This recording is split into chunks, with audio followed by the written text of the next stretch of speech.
hope you all are doing really well.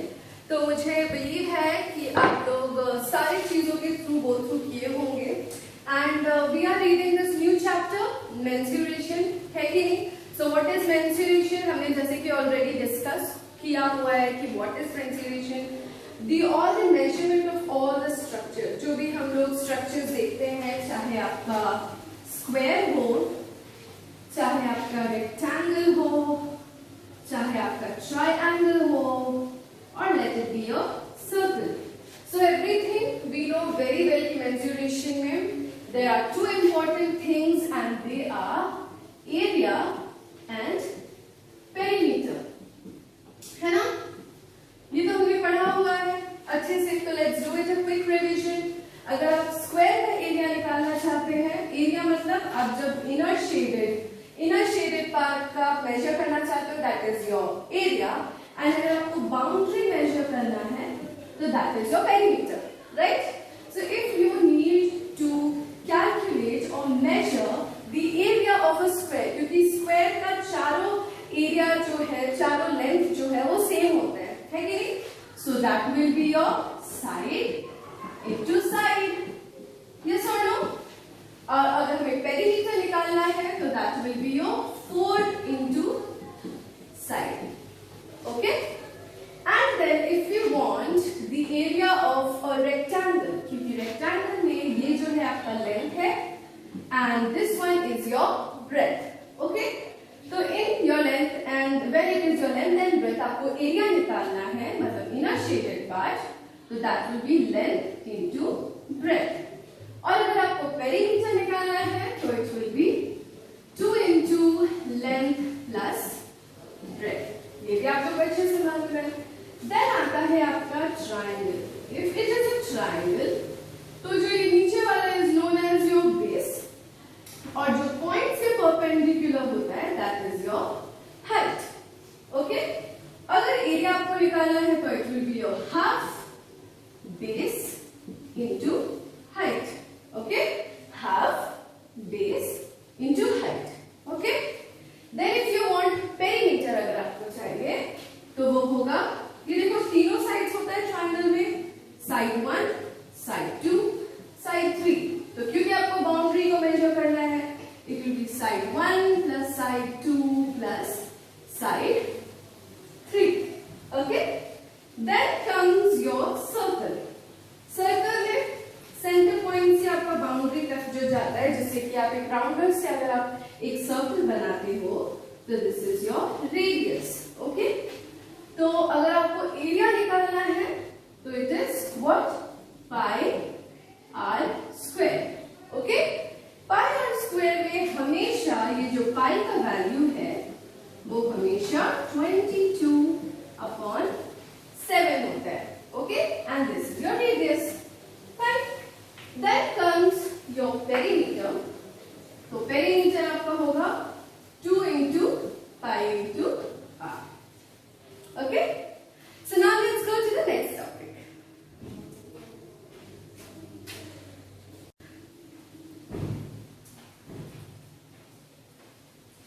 Hello.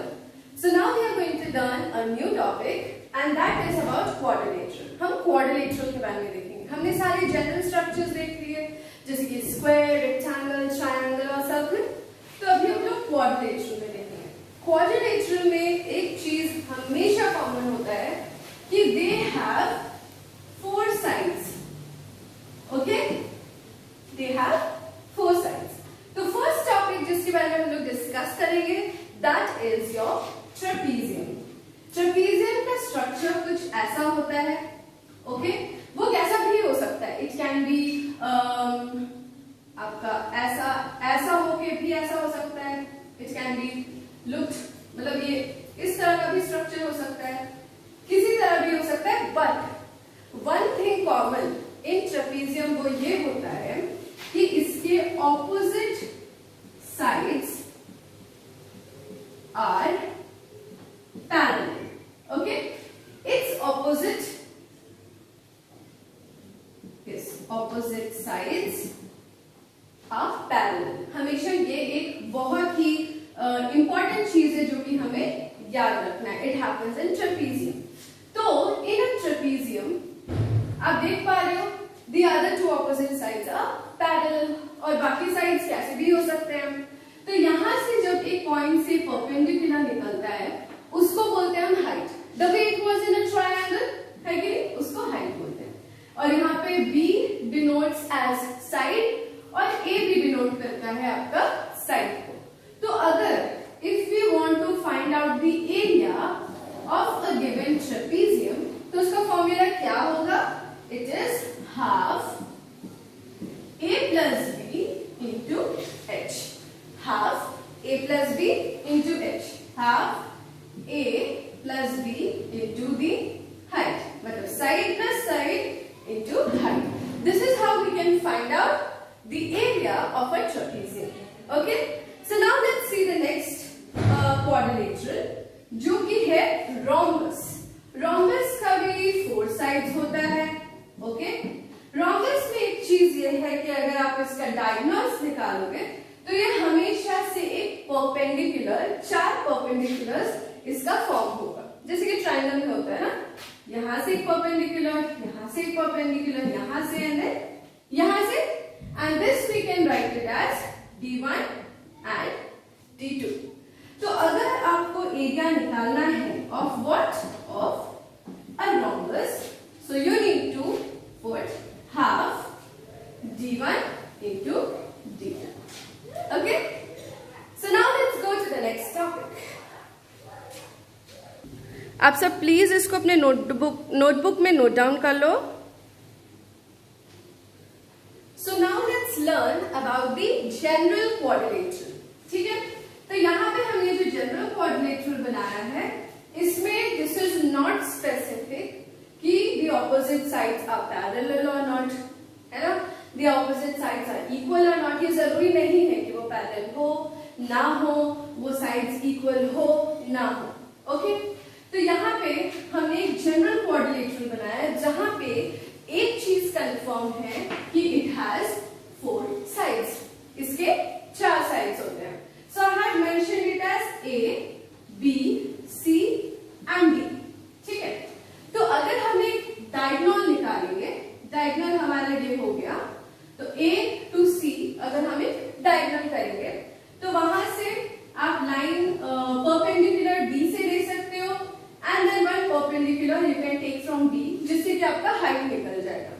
तो अगर हम एक डायगोनल निकालते हैं तो फिर क्या हमें 2 ट्रायंगल मिल जाता है।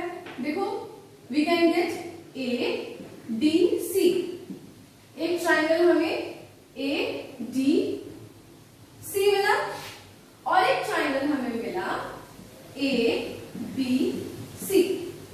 ओके, अगर हम निकालते हैं एरिया ऑफ ए ट्रायंगल तो आप लोग को ये बहुत अच्छे से मालूम है, हमने पढ़ा था पहले, half base into height. Yes और नो? अगर हम एक ट्रायंगल लेते हैं, if we are taking a triangle A D and C, तो in triangle A D and C, AC is a base, AC is a base, yes or no? Then D, मतलब यहां से जो परपेंडिकुलर निकला है वो तो आपका हाइट हो गया। ठीक है, height 1, height 1, let's take it as यहाँ पे हाइट 1, हाइट 2। ओके, फिर हम दूसरा ट्रायंगल में जाते हैं जो कि है ABC। ABC में भी अगर आप बेस लिखोगे तो क्या होगा, हाफ, हम लोग ट्रायंगल का फिर से एरिया डालते हैं, half into base into height, जहां पे कि आपका बेस फिर से AC है। यस और नो? तो अगर ये AC है, AC इज द डायगोनल, दोनों का कॉमन निकल आता है कि नहीं? अगर हम लोग अभी यहाँ पे देखते हैं, ओके, अगर हम लोग यहाँ पे अभी देखते हैं, इसको हमने बनाया है हाइट 1 एंड हाइट 2, और हम लोग इस दोनों इक्वेशन से कॉमन निकालते हैं, इसमें भी हाफ है, इसमें भी हाफ है। यस और no? We can write it as half, दोनों का कॉमन निकाल लिया। उसके बाद इधर भी AC है, इधर भी AC है, इस AC के बदले हम डायगोनल लिख सकते हैं। यस और नो? D। ओके, और ब्रैकेट में we can take height 1 plus height 2. Yes or no? Okay. तो इस तरह से आपका एरिया ऑफ जनरल क्वाड्रिलेटरल निकल आता है. Okay, so please note it down. I hope आप लोग को ये समझ आ रहा होगा. Yes. So now let's go to the next topic. So please note it down in your notebook. अपने नोटबुक में आप प्लीज इसको नोट डाउन कर लो एंड देन हम लोग एक्सरसाइज करेंगे. Okay, so bye bye. Let's meet you in the next class.